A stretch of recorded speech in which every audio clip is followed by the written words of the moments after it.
Welcome to part 2 of chapter 3 Urdu class 6 NCERT अक्लमंद किसान। ठीक है, इस पार्ट में हम क्वेश्चन आंसर्स और एक्सरसाइजेस करेंगे। ठीक है, so starting with question number 1। ये आपकी बुक में सोचिए और बताइए के नाम से है।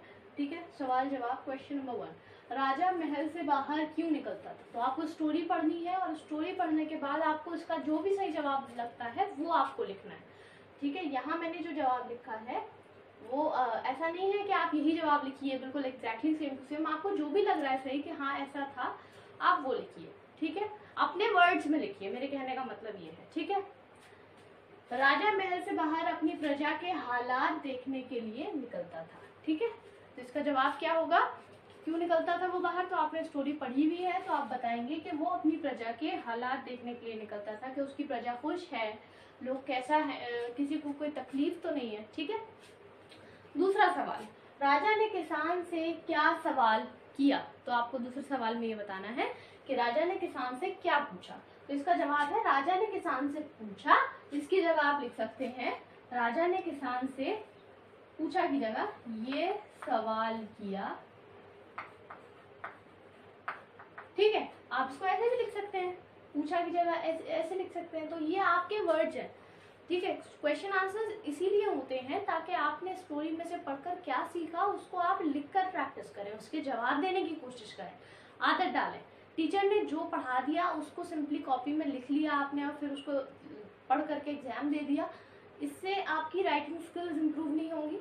ठीक है, तो आप चैप्टर पढ़ें, समझ लिया आपने, चैप्टर समझना बहुत जरूरी है। समझ लिया आपने वर्ड्स का मतलब देख लिया, आप कॉन्सेप्ट समझ में आ गया, स्टोरी समझ में आ गई, अब आप खुद अपने क्वेश्चंस को अटेम्प्ट कीजिए। ठीक है, सो यहाँ पे आप वर्ड्स चेंज कर सकते हैं। सो राजा ने किसान से पूछा कि तुम इस खेत से कितना कमा लेते हो। सवाल क्या था कि राजा ने किसान से क्या पूछा, तो उसके जवाब में हमने बताया कि तुम इस खेत से कितना कमा लेते हो। ठीक है, नेक्स्ट क्वेश्चन नंबर 3, किसान 1 रुपया किस तरह खर्च करता था? तो आपको इसमें सिर्फ वो हिसाब बताना है जो किसान ने बताया। ठीक है, चलिए इसका आंसर लिखते हैं।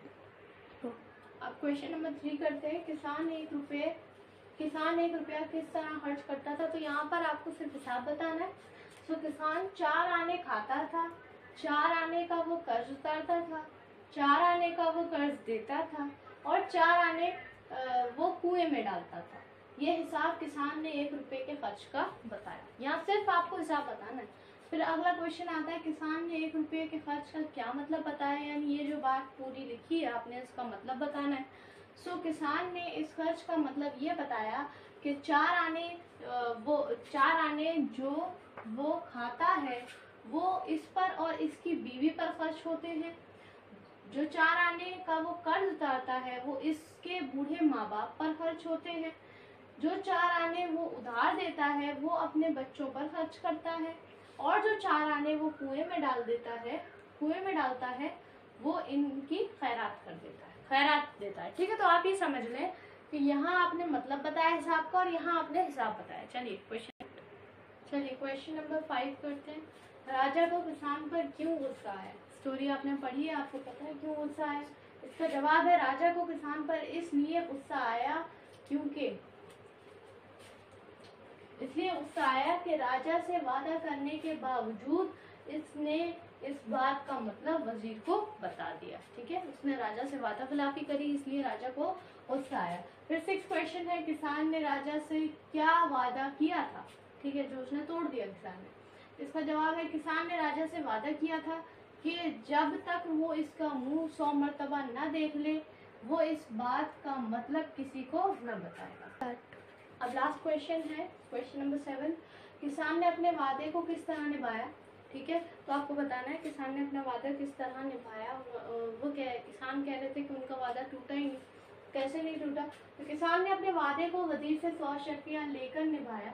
इन 100 शर्फियों पर राजा की तस्वीर बनी हुई थी और उन 100 शर्फियों को देखकर किसान ने अपना वादा निभाया। ठीक है, क्योंकि वादा क्या था कि जब तक मैं 100 मरतबा आपकी शक्ल नहीं देख लूंगा, आपका मुंह नहीं देख लूंगा, मैं जब तक ये बात किसी को नहीं बताऊंगा। तो ऐसा ही उसने किया।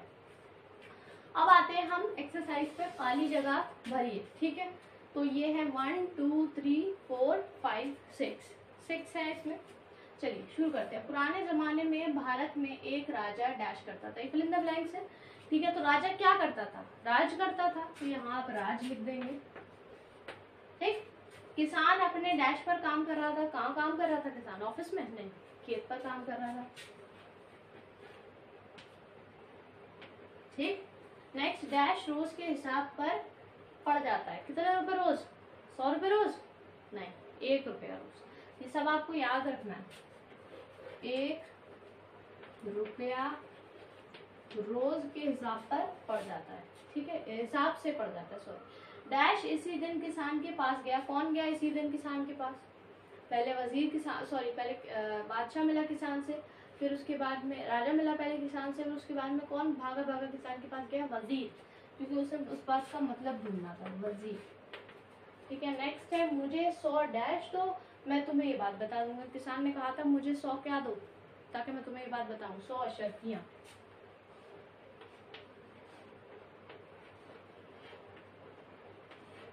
अशर्फियां दो, मैं तुम्हें ये बात बता सकूं। किसान खुश खुश राजा को डैश देता हुआ अपने घर चला गया। क्या देता हुआ चला गया? टॉफीज? नहीं, दुआएं। ठीक है, तो ये सब आपको याद रखनी है और आप सही वर्ड भरें, और ये तभी होगा जब आप चैप्टर को समझेंगे, पढ़ेंगे। ठीक है, चलिए अब अगली एक्सरसाइज है, सही जुमले पर सही यानी कि टिक राइट, और गलत पर गलत यानी कि क्रॉस का निशान लगाना है आपको। ठीक है, जो बात आपको सही लगे उस पर सही का निशान लगाएंगे, और जो गलत लगे उस पर गलत का लगाएंगे। तो पहली बात है, राजा बहुत रहमदिल था। हाँ, तो ये बात सही है, चैप्टर में हमें बताई थी कि हाँ राजा रहमदिल था, तो ये बात हमारी सही हो गई। किसान ने खेत में चावल बो रखे थे, ये बात गलत है, क्योंकि किसान ने खेत में गेहूं बो रखे थे और गेहूं की फसल लहलहा रही थी। ठीक है, हरा भरा खेत था। किसान रोजाना 5 रुपए कमाता था, नहीं, किसान रोजाना 1 रुपया कमाता था, और उसका हिसाब भी उसने पूरा बताया है। ठीक है, फिर नेक्स्ट है, वजीर ने कहा सरकार कल मैं इसका मतलब आपको बता दूंगा। सही बात है, वजीर ने 1 दिन का ही वक्त मांगा था। नेक्स्ट है, वजीर ने किसान को 1000 अशर्फियां दी। नहीं, गलत बात है, क्योंकि 100 अशर्फियां दी थी, 100 अशर्फियों का ही वादा हुआ था, तो ये भी गलत बात है। ठीक है, चलिए आगे बढ़ते हैं नेक्स्ट। चलिए अगली एक्सरसाइज पे आते हैं। नीचे दिए हुए लफ्जों को जुमलों में इस्तेमाल कीजिए, यानी आप इनके सेंटेंसेस बनाइए। तो पहला वर्ड है हरा भरा। हरा भरा से हमने सेंटेंस बनाया है, खेत हरा भरा था। ठीक है, आप कोई और सेंटेंस भी बना सकते हैं। ये एक्सरसाइजेस टोटली सिर्फ स्टूडेंट्स की राइटिंग स्किल्स को चेक करने के लिए है और उसे इम्प्रूव करने के लिए। ऐसा नहीं है कि किसी टीचर ने अगर कुछ लिखवा दिया तो वो फुल एंड फाइनल हो गया, ऐसा बिल्कुल भी नहीं है। ये सिर्फ आपको आइडिया देने के लिए, आपकी टीचर जो भी आपको पढ़ाती हैं वो सिर्फ आइडिया देने के लिए पढ़ाती हैं।